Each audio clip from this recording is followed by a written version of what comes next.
क्या हाल चाल है दोस्तों। आज हम लोग अपना नया टॉपिक शुरू करने जा रहे हैं, द मिनिमम वेजेस एक्ट 1948। और ये ज़्यादा बड़ा टॉपिक नहीं है। इसमें मुझे नहीं लगता कि बहुत ज़्यादा टाइम लगेगा। मुझे लगता है हाफ एन आवर का टॉपिक है ये, एमसीक्यू बेसिस पे। तो आज हम लोग ये कंप्लीट करेंगे। उसके बाद से मैंने जैसे बोला आपको, रेगुलर डे पे एक एक टॉपिक हम लोग कंप्लीट करेंगे। एक दो टॉपिक हो सकता है कि उसमें थोड़ा टाइम लग जाए। अगर बड़ा होगा टॉपिक तो मान लीजिए कि 2 घंटे का 2.5 घंटे का है, तो उसमें हम लोग थोड़ा टाइम ले लेंगे, लेकिन अदरवाइज हम लोग का रेगुलर बेसिस पे ही चलेगा। और अगर आपको ये वीडियो सही लग रहे हैं तो प्लीज़ सब्सक्राइब कीजिए अपने दोस्तों को, जिनके पास कैपेबिलिटी नहीं है, या जो लोग मतलब ये देखिए, मैं आपको पहले ही बताया हूँ कि ये मैंने डाला हुआ है। तो इसकी ऑथेंटिसिटी इसलिए क्योंकि ये सिंगल पब्लिकेशन की बुक है। और भी हैं चैनल्स, मैं उसमें ये नहीं बोलूँगा उनको कुछ गलत नहीं बोलूँगा, लेकिन हाँ, अगर कोचिंग के थ्रू आप कर रहे हैं तो फिर उनकी एक बर्डन बन जाती है कि वो आपको ऑथेंटिक चीज़ें देंगे। लेकिन यूट्यूब में कुछ कुछ जगह मैं देख रहा हूँ, क्योंकि हम लोग लॉ के स्टूडेंट हैं, तो हम लोग को थोड़ा ये चीज़ें पता है कि कई जगह जो है, जैसे पुराने वेजेस में कैसे वो मतलब मिस प्रिंटिंग हो सकती है। जैसे मैं अभी कुछ दिन पहले पढ़ रहा था, एशचंद की बुक पढ़ रहा था, उसमें मिस प्रिंटिंग थी। तो वो स्टूडेंट्स की गलती वैसे नहीं होती है, जो पढ़ा रहा है उनकी भी गलती नहीं होती है, लेकिन मिस प्रिंटिंग होती है और वो सब चीज़ें, तो उसकी ऑथेंटिसिटी थोड़ी कम होती है। ये मैं सिंगल से ही निकाल के आपको पढ़ा रहा हूँ। तो जो लॉ के स्टूडेंट उनको ये बात पता है कि सिंगल की जो ऑथेंटिसिटी है वो ऑलमोस्ट 99% सही रहती है। तो आज मैं आपको यही लेके चल रहा हूँ। और अगर आपको सही लग रहा है, मेरा पढ़ाने का तरीका सही लग रहा है, कुछ प्रॉब्लम भी है तो भी आप बोलो। और नीचे आपको जैसे जो वीडियो आप सोचते हो कि मुझे बनाना चाहिए, और देखिए ये लेबर लॉ तो मैं बनाऊंगा ही बनाऊंगा। लेबर लॉ के बाद अगर आपको कोई लगता है कि मैं वो कर दूँ, देखिए मैं आई दृष्टि का जो एमसीक्यू फॉर्मेट है वो मैं आपको पढ़ाऊंगा, वो खुद वो, क्योंकि मैं अभी पढ़ रहा हूँ, वो आपको भी पढ़ाऊंगा मैं। लेकिन आप मुझे और सब चीज़ें जो चाहिए वो नीचे आप मुझे कमेंट सेक्शन में बोल सकते हो। और मोस्ट प्रोबेबली अगर वो चीज़ें लॉजिकल रहती हैं तो मैं, आप जानते हो, मैं रिप्लाई तो देता ही हूँ। तो ये सब चीज़ें हैं। और आप सब्सक्राइब करो प्लीज़, अगर आपको लगता है कि मैं सही काम कर रहा हूँ, सही से पढ़ा रहा हूँ तो। अदरवाइज एटलीस्ट कम से कम और शेयर करो अपने सारे दोस्तों को, जो कैपेबल इनफ भी हों या नहीं भी हों, लेकिन ऑथेंटिसिटी के हिसाब से भी आपको मैं ठीक मटेरियल सही दे रहा हूँ। तो आप चलिए आज शुरू करते हैं। तो मिनिमम वेजेस एक्ट का जो पहला क्वेश्चन है, an act providing for fixing of minimum rates of wages in certain employment is. तो ये मिनिमम वेजेस एक्ट है।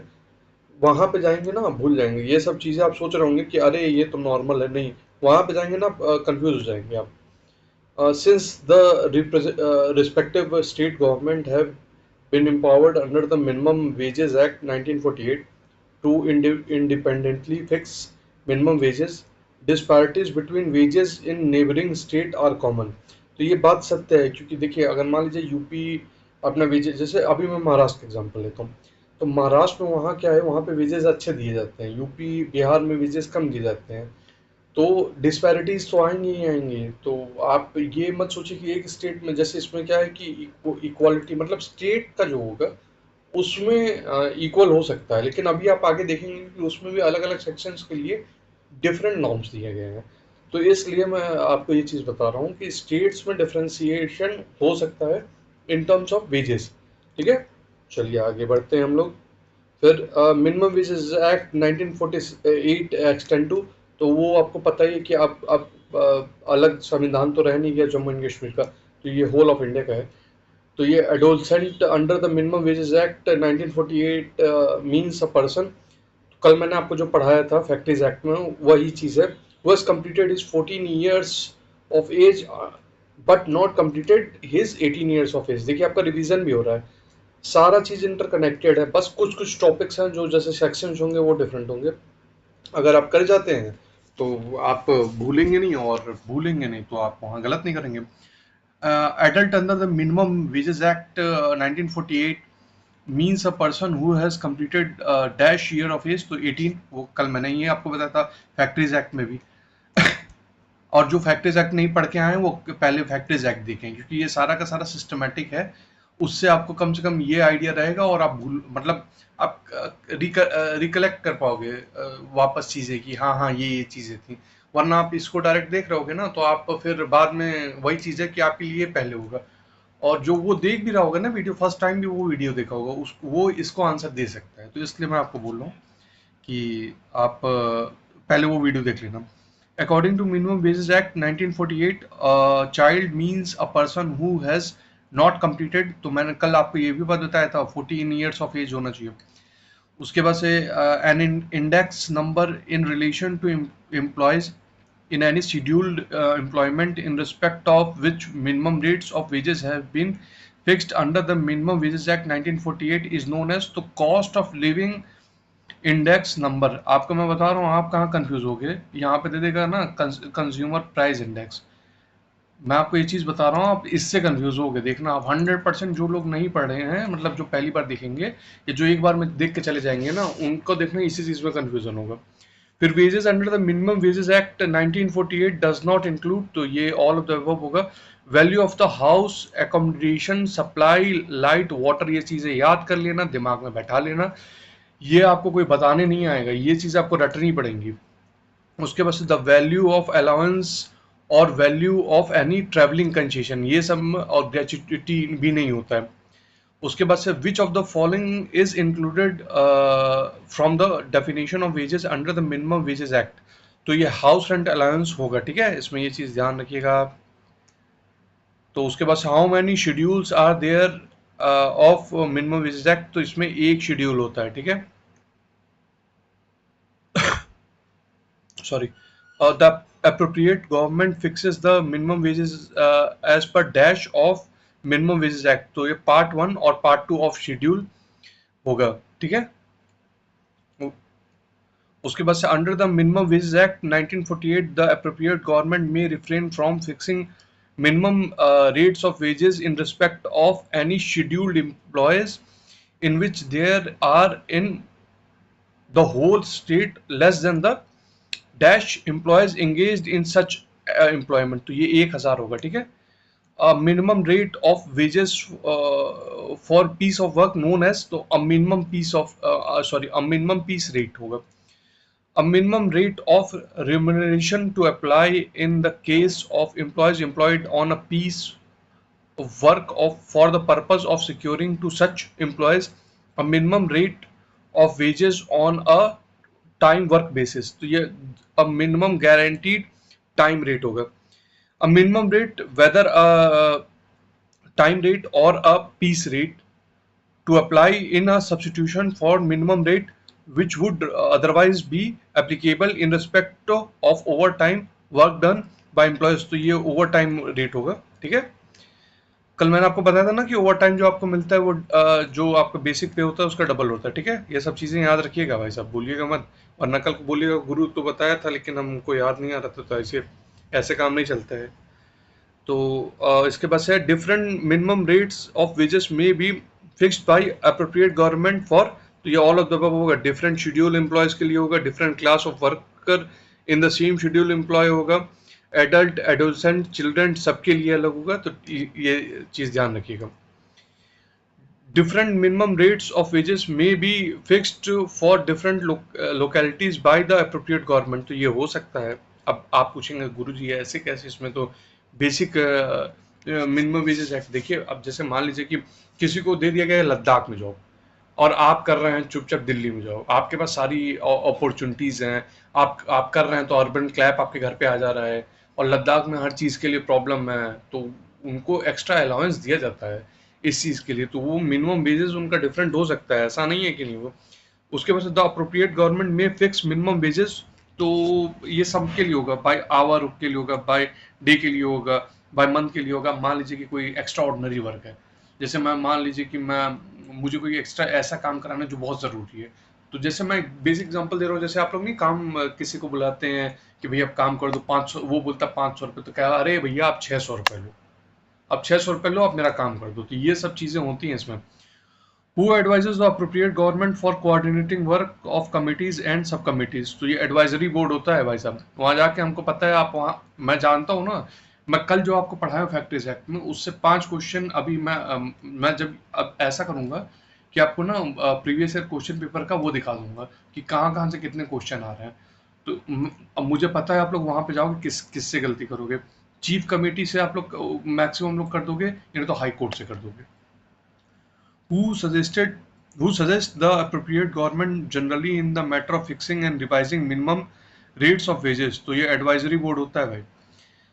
The dash shall consist of persons to be nominated by the central government representing employers and employees in the schedule employees who shall be equal in numbers। तो ये central advisory board होता है। अभी आपको आगे इसके बारे में और पता चलेगा कि इसमें कितने लोग सेंट्रल डालती है, कितने स्टेट डालती है, ये सब चीजें। Under the minimum wages act 1948 each of the committee sub committee and the advisory board shall consist of a person to be nominated by the dash government representing employers and employees in the scheduled employment। तो appropriate हर जगह आपका appropriate ही government होगा। आप आगे चल के confuse मत हो जाना। Minimum wages payable under the payment wages act 1948 shall be paid. तो ये आपका इसका शायद मैंने वो नहीं किया है, लेकिन ये कैश में होगा। जो काइंड में नहीं, कैश में होगा इसका, ठीक है। लेकिन इसका मैं एक बार कंफर्म करके आपको नीचे वो दे दूंगा। What would be the maximum representation in cash ही होगा उसका, ठीक है। Okay, what would the maximum representation of independent members in the central advisory board constituted under the minimum wages act। तो ये 1/3 होंगे। यही मैं आपको ऊपर बता रहा था कि जो इंडिपेंडेंट मेंबर्स होंगे 1/3, और इसी में से जो चीफ होंगे वो इसी में से सेलेक्ट किए जाएंगे। द मिनिमम, इस ये क्वेश्चन इंपॉर्टेंट है, आपको ये बात बता दे रहा हूँ, ये वाला जो क्वेश्चन है ये इंपॉर्टेंट है। The minimum wages act in India is outcome of recommendation of which of the following. तो रेक कमिटी है, इंडियन लेबर कॉन्फ्रेंस है, और रॉयल कमीशन ऑन लेबर है। कल मैंने आपको फैक्ट्रीज एक्ट में भी बताया था ना कि जहां पर रॉयल कमीशन ऑन लेबर आए तो तुरंत आंख बंद करके मारना है उस पर। under the minimum wages, which of the following cannot be appointed by the appropriate government by notification under the official gazette for deciding claims arising out of payment of less than the minimum rates of wages। तो ये होंगे any officer not less than the rank of district magistrate, ठीक है। ये अभी question मतलब favourite है, पढ़ा हुआ है कोचिंग लोगों का, कोचिंग में। which of the following फॉर्मूले is used for determining minimum wages act. तो ये जरूर याद रखिएगा। इस पे भी आप लगा लीजिए, इंपॉर्टेंट ये चांसेस हैं कि पूछ लें। बाद में मुझे ये मत बोलिएगा कि भाई हम गुरुजी आप बताइए नहीं कि ऐसे। तो ये सब चीज़ें नहीं चलेंगी, मतलब थोड़ा चीज़ें आप भी थोड़ा अपने उस पर रखिए।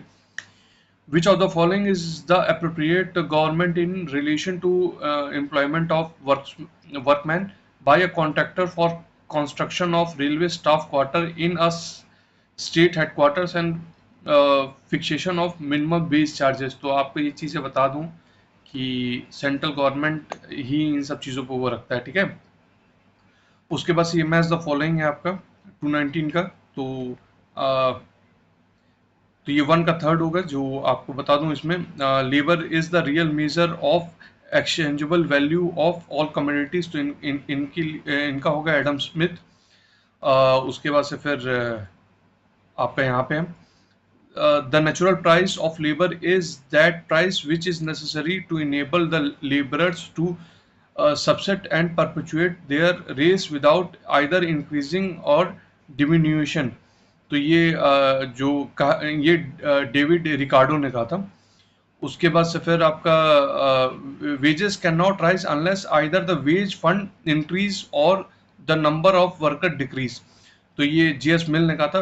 Wages are a residual the level of real wages depending on what was left of the total product after capitalist class had its cut। तो ये अल्टीमेटली फिर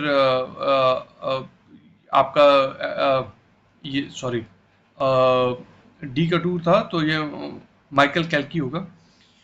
Which of the following is not a method for fixing minimum wages under the Minimum Wages Act? तो ये bargaining method इसमें नहीं आता है, ठीक है। ये नोटिफिकेशन मेथड आएगा, कमिटी मेथड आएगा। The minimum wages as fixed under the Minimum Wages Act 1948 must be revised at least once in a 5 year होगा, ठीक है। 5 साल होगा, ये जरूर याद रखिएगा। The concept of wages like minimum wages, fair wages and living wages were given in, तो commission of fair wages होगा।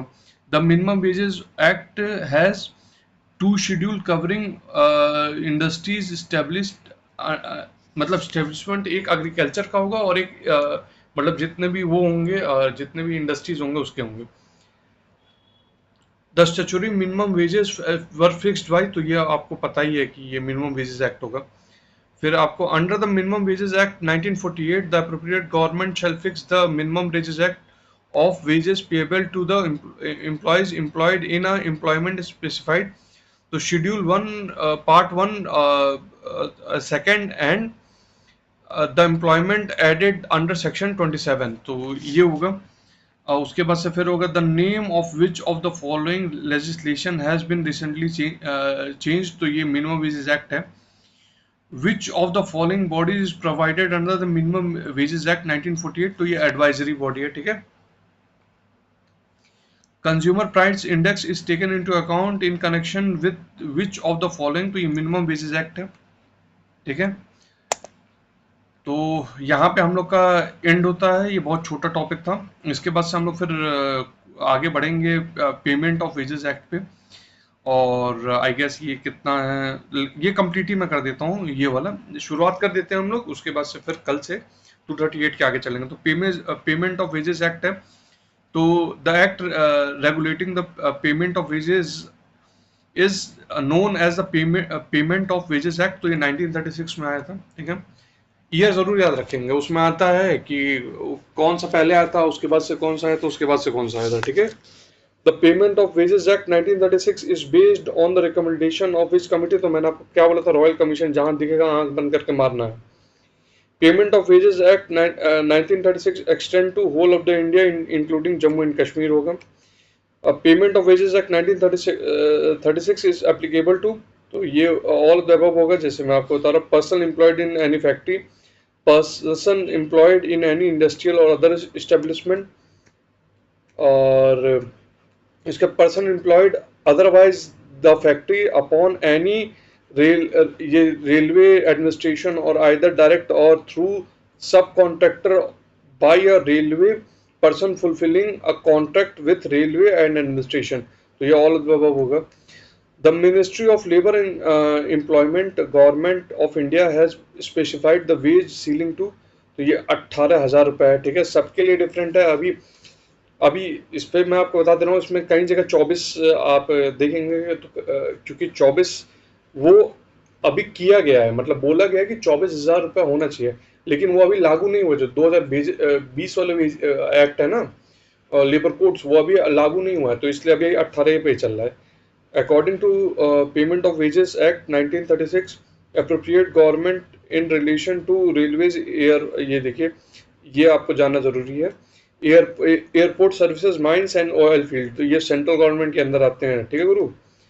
According to Payment of Wages Act 1936, appropriate government in relation to other than railways, air transport services, mines and oil field, तो वो state government का होगा। ये चार चीजें जरूर याद कर लीजिएगा, रेलवे हो गया, एयरपोर्ट हो गया, सर्विसेज हो गया, माइंस हो गया, ऑयल फील्ड हो गया, ये सारा का सारा सेंट्रल गवर्नमेंट के अंडर में आता है। इसको छोड़ के जितने भी हैं वो सारे स्टेट गवर्नमेंट में आते हैं। उसके वजह से in the payment of wages act 1936 what does the term factory means, तो ये जरूर याद कर लीजिएगा क्योंकि इसका सेक्शन इंपॉर्टेंट है। फैक्ट्री का ही नहीं आपको पता है। Factory is defined in section 2 of the factories act 1948।